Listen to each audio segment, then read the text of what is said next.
Muito bom dia para quem chegou depois que nós demos os anúncios. Num dos encontros dos discipulados que a gente estava fazendo, nós chegamos a um texto da Bíblia que é muito interessante, que é lá em Deuteronômio, capítulo 18, que eu creio que às vezes as pessoas que vêm à igreja nunca tentaram para estas orientações, já que elas vão confrontar com alguma realidade que é muito comum nos dias de hoje. Lá em Deuteronômio 18, 9 em diante, ele vai falar algumas coisas interessantes. Lembre-se que ele está falando para o povo que está no êxodo, indo para a terra prometida, tá bem? Então, 18:9 de Deuteronômio diz: quando entrares na terra que o Senhor, teu Deus, te der, não aprenderás a fazer conforme as abominações daqueles povos. Não se achará entre ti quem faça passar pelo fogo o seu filho ou a sua filha, nem adivinhador, nem prognosticador, nem agoreiro, nem feiticeiro, nem encantador, nem necromante, nem mágico, nem quem consulte os mortos. Pois todo aquele que faz tal coisa é abominação ao Senhor. E por essas abominações o Senhor teu Deus os lança diante de ti. Perfeito serás para com o Senhor teu Deus. Porque estas nações que hás de possuir ouvem os prognosticadores e os adivinhadores, porém a ti, o Senhor teu Deus, não permitiu tal coisa. Você provavelmente, como está no contexto do mundo de hoje, você vê que tem muitas pessoas que não saem de casa sem consultar o quê?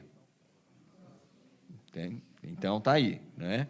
Não sai de casa sem consultar o horóscopo. Você já deve ter um colega ou uma colega que falou assim: olha, eu fui lá na consulta das cartas de tarô, ou eu fui lá na bruxa, ou o que seja, não é? Ficou muito comum, não é? E é tão comum, não é, que talvez até os crentes acabam por, de alguma forma, por curiosidade, né? Diz assim: mas a pessoa foi e parece que bateu certo, né? Então, nós temos que tomar cuidado. Não sei se você se lembra que quando Paulo estava lá em Filipos, havia uma pessoa que fazia adivinhação lá e dava muito lucro aos seus senhores, né? E quando esse espírito de adivinhação foi expulso, acabou o lucro daqueles senhores, né? Então, nós temos que tomar algum cuidado quando Deus diz que algo é abominável aos olhos deles. Não é que você vai fazer um ataque às pessoas, julgar as pessoas, porque faz parte da sua cultura, etc. Só que faz parte de uma cultura que não reconhece Deus como Senhor, tá certo? Então, nós já estamos voltando de novo a esse tempo, né? Que o Senhor é Deus, mas é Deus para nós. Para a maioria das pessoas, Ele é algo totalmente desconhecido. Então, nós estamos numa cultura pós-cristã marcada por essas reminiscências que são desde o Antigo Testamento, passando por toda a cultura grega e tal, não é? E aqui na Europa nós somos influenciados bastante pelos cultos celtas aqui, principalmente na Península Ibérica e tal. Então há muita coisa que acaba por se fundir com o cristianismo, não é? Então nós devemos tomar algum cuidado e, à luz da Escritura, fazer uma avaliação. Estou dizendo isso para você como cristão. Tá certo? É claro que nós temos que respeitar que as pessoas pensem diferente, ninguém está pedindo para você afrontar ninguém. Agora, por que para você, não é, que é chamado a ser perfeito para com o Senhor Deus, por que para você é vedado isso? Por que você não deve se envolver com prognosticadores, necromancia, consultas? Por quê? Porque Deus abomina essas coisas. Agora, a pergunta é: por que será que as pessoas vão com muita frequência a esses lugares? E é interessante que elas vão por aquilo que eu vou chamar de curiosidade mórbida. É curiosidade mórbida, né? Para mim, é minha opinião. Mas Como a minha opinião às vezes pode divergir, eu fui procurar, né, na net alguém que falasse sobre isso, uma psicóloga que diz que quem acaba por recorrentemente consultar tarô, astrologia e outras coisas, e mostra até uma certa dependência desse tipo de prática, isso revela, isso indica ansiedade. Outra coisa, indica insegurança. Outra coisa, indica também dificuldade em assumir responsabilidade. Por quê? Porque você vai projetar a sua decisão e alguém vai decidir, vai orientar por ti, né? Então, projeta, então, mostra dificuldade em assumir responsabilidade. Outra coisa é medo do novo ou medo de mudanças.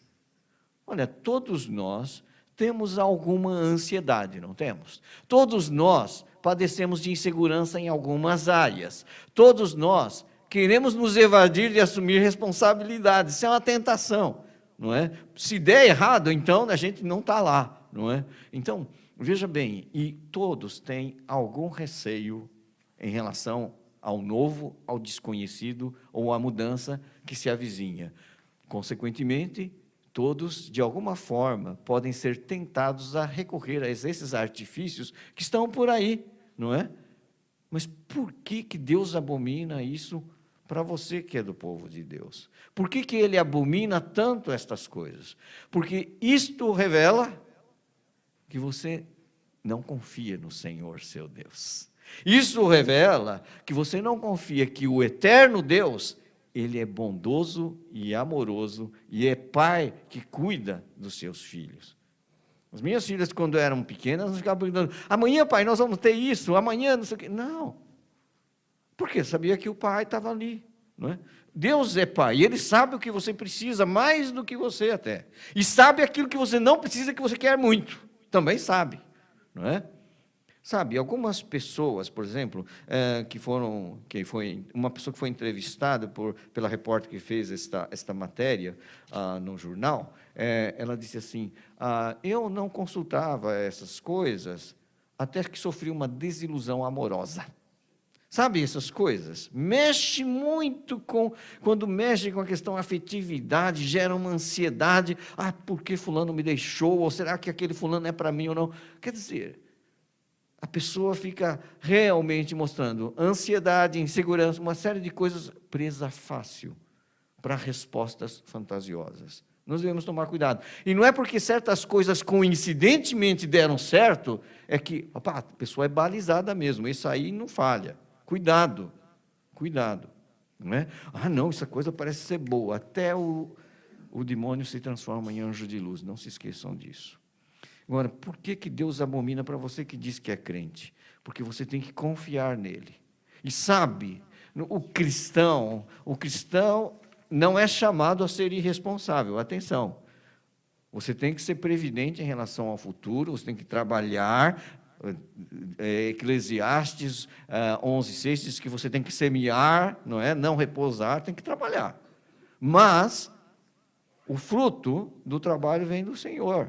Então, você tem que confiar no Senhor. E Isaías 8:20 diz, a lei é o testemunho, não vá consultar essas coisas, a lei de Deus é o testemunho. Então, nós temos a quem recorrer, não vamos recorrer a esse tipo de artifício, pois não. Seria realmente uma afronta para o nosso Deus. O que diz Mateus 6:34, não é? Que quando ele vai falar sobre buscarem o reino de Deus, 6:34 diz, portanto, não vos inquieteis com o dia de amanhã, pois o amanhã trará os seus cuidados, basta ao dia o seu próprio mal. Por que você vai ficar preocupado com o amanhã? Tem que cuidar do hoje, o que você tem para fazer hoje.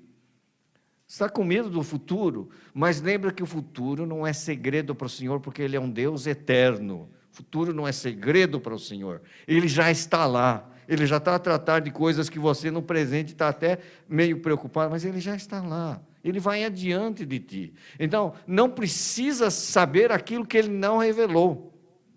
Tem gente que quer saber aquilo que Deus não revelou. Mas, às vezes, há pessoas que por desobediência, aqui na palavra de Deus, Deus já nem fala mais com essa pessoa, deixou por ela por conta e risco.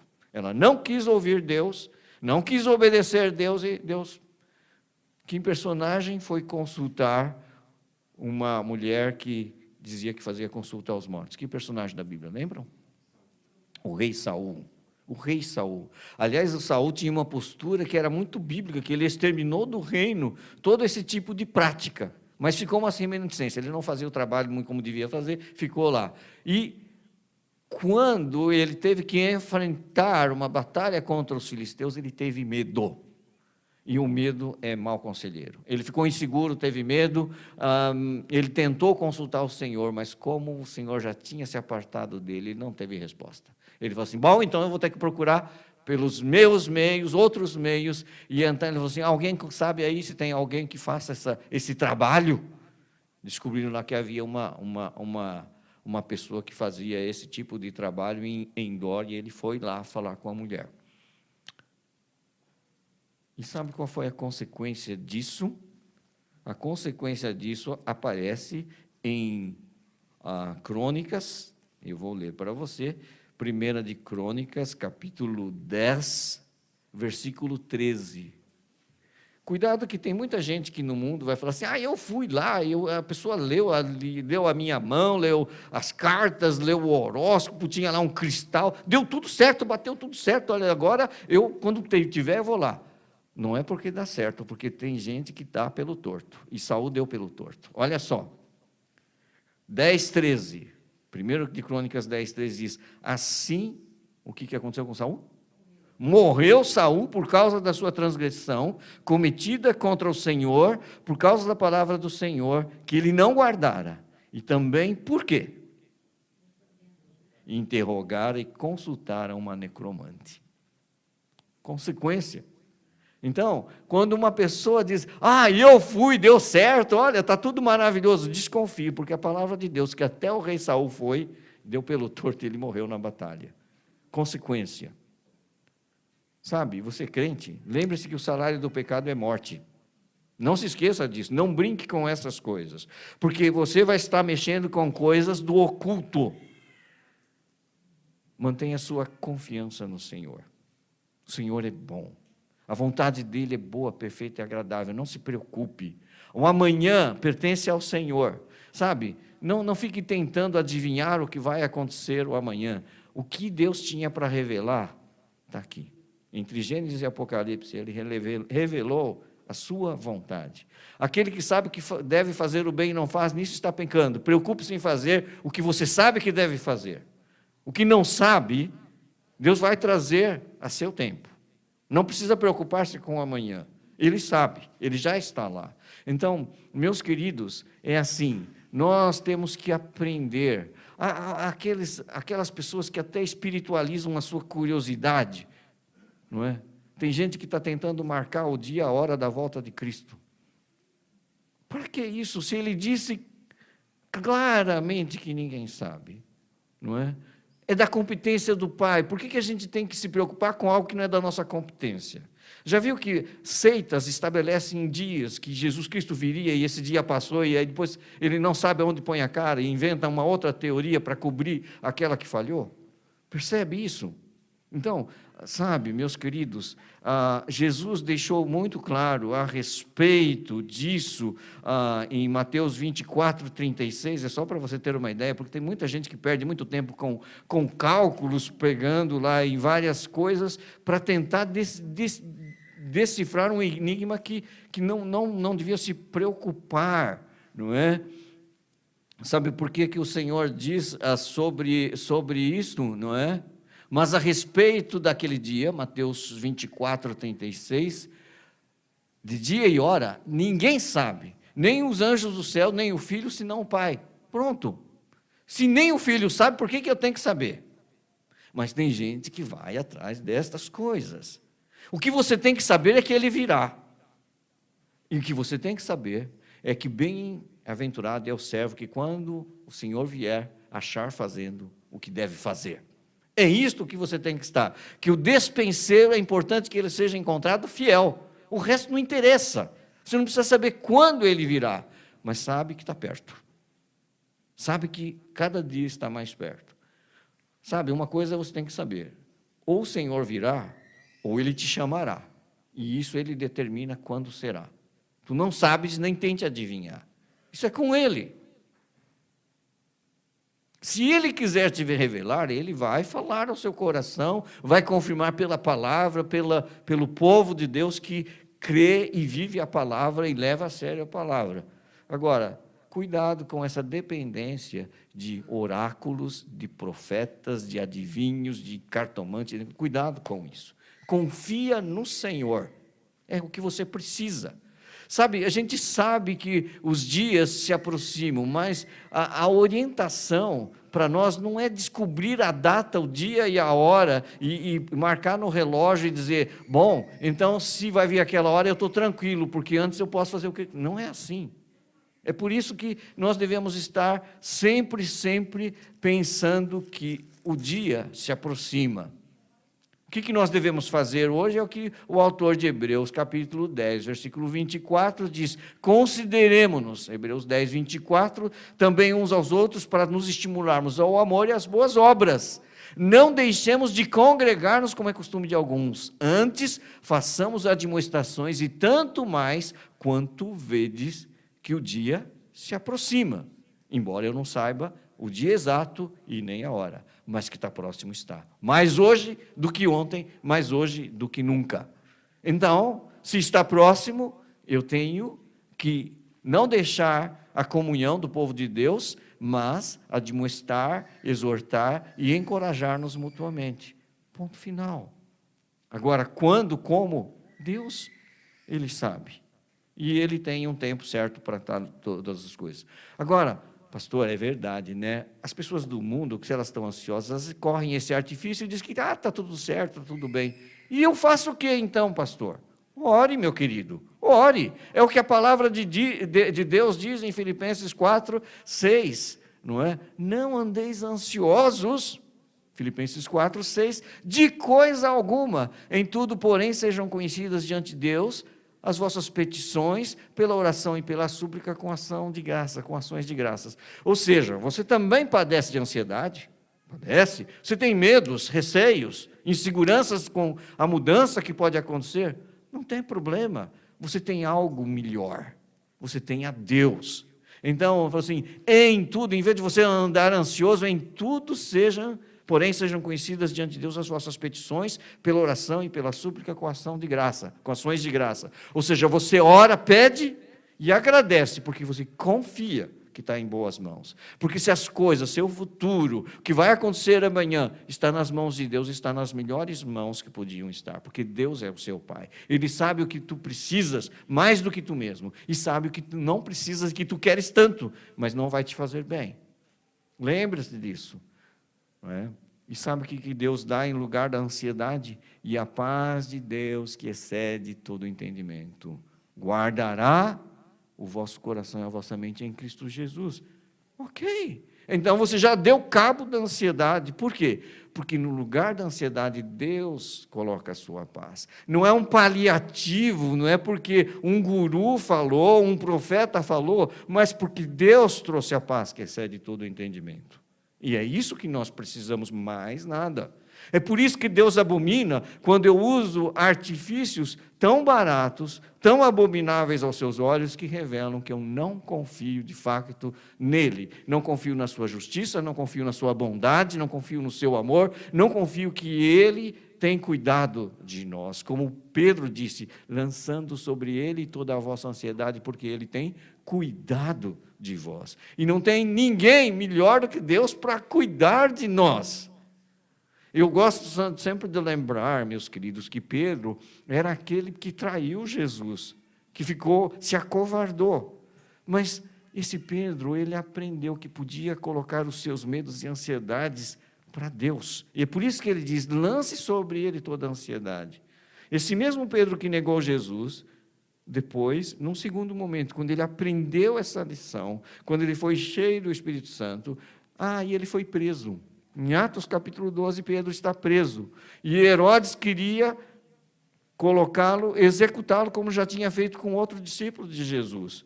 Na noite que antecedia a apresentação de Pedro, provavelmente para a sua execução, sabe o que Pedro estava fazendo? Desesperado, consultando cartomante. Não, Pedro estava dormindo. Pedro estava dormindo na prisão ali, no meio dos sentinelas. Um anjo do Senhor foi enviado para libertá-lo da prisão. Pedro estava dormindo tanto que o anjo teve que tocar no lado. Falei, acorda. Agora, o que aconteceu com o Pedro, ansioso e inseguro, que estava dormindo o sono dos justos ali? Confiava no Senhor. Se tivesse que morrer, ele ia estar com o Senhor. Se tivesse que ser liberto, Deus ia operar, e operou, porque a igreja estava a orar. O que nós temos que fazer diante do perigo, da ansiedade, da incerteza? É oração. Não tem melhor antídoto para o seu insegurança, medos, perguntas, do que a oração. Então, se você está vivendo momentos de dificuldade, ore, derrame o seu coração na presença de Deus, partilhe com irmãos que são fiéis, que não vão ficar fofocando sobre a sua vida privada, mas vão orar mesmo. Dizer assim, tá bom, vamos colocar em oração. E ore, porque Deus é poderoso, Ele vai atuar. Sabe, irmãos, o cristão não precisa ter medo, porque o anjo do Senhor acampa-se ao redor dos que o temem e os livra. Pronto.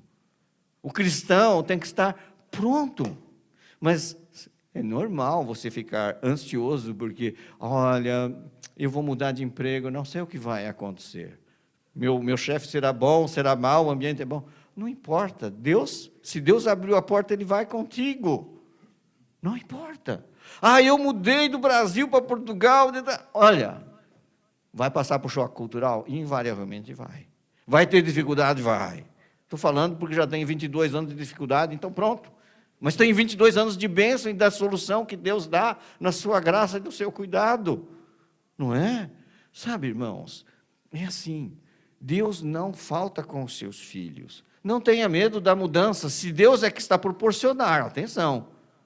Não mude para pior, mude para melhor. E mudar para melhor é atender aquilo que Deus coloca claramente. Não seja obstinado e teimoso. Procure compreender qual é a vontade de Deus. Ore. Quando Deus confirmar no seu coração, quando você consultou multidão de conselheiros, de pessoas que temem a Deus e etc., aí pronto, você vai ter mais segurança. Meus queridos, é assim. O que eu quero dizer, não tente adivinhar o futuro. Se Deus não falou nada, não tente adivinhar. Sabe? Não é necessário.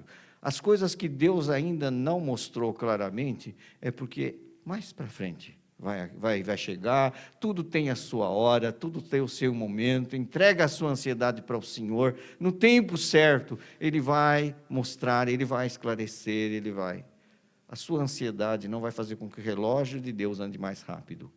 Você é que pode, por precipitação, abortar processos que seriam tão bonitos.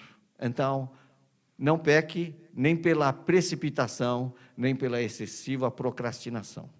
Mas entenda que o tempo de Deus, o kairós de Deus, vem e você vai saber qual é a boa, agradável e perfeita vontade de Deus. Agora, para saber isso, é preciso vir o que vem antes. O que vem antes, lá em Romanos 12:1, é: rogo-vos, pois, irmãos, que apresenteis o vosso corpo por sacrifício vivo, santo e agradável a Deus. Tem que ter uma vida consagrada a Deus. Seu corpo, a sua vida é consagrado a Deus. Você tem que viver como se estivesse num constante culto ao Senhor, todos os dias. Não é só das 11h30 a 12h30. Esse é um culto comunitário, mas todos os dias você tem que andar na presença de Deus como um sacrifício vivo, santo e agradável a Deus.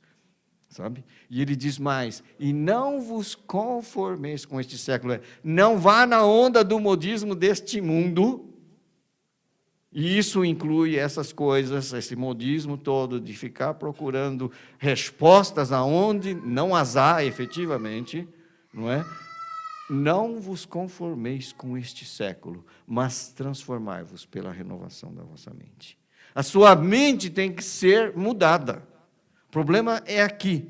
A sua mente tem que ser a mente de Cristo. Sabe o que Paulo falava sobre os crentes que eram genuinamente espirituais? Nós temos a mente de Cristo. O que é a mente de Cristo? É pensar como Cristo, é ter os padrões de Jesus, é pensar da perspectiva do reino de Deus, e não das coisas deste mundo. Então ele diz assim, mas transformai-vos pela renovação da vossa mente, para que então experimenteis qual seja a boa, agradável e perfeita vontade de Deus. É para experimentar. Então, meus queridos, não vá em cantigas. Mesmo que alguém diga assim, olha, bateu tudo certo. Ok, algumas vão ter que acertar, né? Depois de dar tanto tiro, algum acerta em algum lugar. Aí, coincidentemente, se acertou, você, dá tudo certo, eu vou lá. Cuidado. Deus pode estar provando. Aquele profeta acertou. Mas se ele te desvia do caminho do Senhor, então não tenha temor desse profeta. Cuidado, porque está tudo lá na lei, meus queridos. Quem conhece a Bíblia não vai atrás dessas práticas que Deus diz, eu abomino. Sabe? Mas ele faz assim, Senhor, é verdade, eu tenho as inseguranças que as pessoas têm, mas o Senhor pode tirar toda essa insegurança, porque eu tenho em Ti meu castelo forte e seguro. Eu tenho em Ti um Deus de amor, um Deus que cuida de mim. Entrega o teu caminho ao Senhor, confia nele, e o mais Ele fará. Salmo 36, 5, fará sobressair a tua justiça como a luz, e o teu direito como o sol ao meio-dia. Descansa no Senhor, e espera nele, não te irrites por causa do homem que prospera em seu caminho, por causa do que leva a cabo os seus maus desígnios. Sabe, irmãos, outro problema é quando o crente deixa de olhar para o Senhor e para as suas promessas que nós cantamos, né? E nós olhamos para o vizinho que prospera. Esse aí que ganha dinheiro, esse aí que... Não, olhe para o Senhor, porque o Senhor, na sua graça, tem muito para te dar. Não troque, como fez Esaú, o seu direito de primogenitura por um prato de lentilhas, por imediatismo.